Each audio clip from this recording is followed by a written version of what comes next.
అధికారం అనేటటువంటిది శాశ్వతం కాదు. అప్పట్లో జగన్మోహన్ రెడ్డి గారు కూడా 2019లో అధికారంలోకి వచ్చినప్పుడు నేను 20-25 సంవత్సరాలు అధికారంలో ఉంటానని అనుకున్నారు. ఇప్పుడు చంద్రబాబు నాయుడు, లోకేష్ బాబు కూడా ఈరోజు మేము అధికారంలో 20 సంవత్సరాలు అనుకుంటా ఉన్నారు. కానీ అధికారం అనేటటువంటిది ఎవరిని అట్టి పెట్టుకొని ఉండదు. ప్రజాభిమానం చూరగొన్నటువంటి వాళ్లే అధికారంలో ఉంటారు.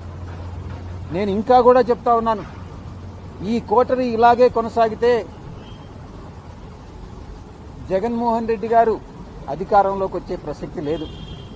ఈ యొక్క కూటమి అలాగే కొనసాగితే జగన్మోహన్ రెడ్డి అధికారంలోకి వచ్చేటటువంటి ప్రసక్తి లేదు. ఒక రాజకీయమైనటువంటి ఒక స్ట్రాటజీ ఉండాలి. ఆ స్ట్రాటజీ ఏందనంటే కూటమిని విడగొట్టగలిగినప్పుడే జగన్మోహన్ రెడ్డి గారు తిరిగి అధికారంలోకి వచ్చేటటువంటి అవకాశం ఉంటుంది.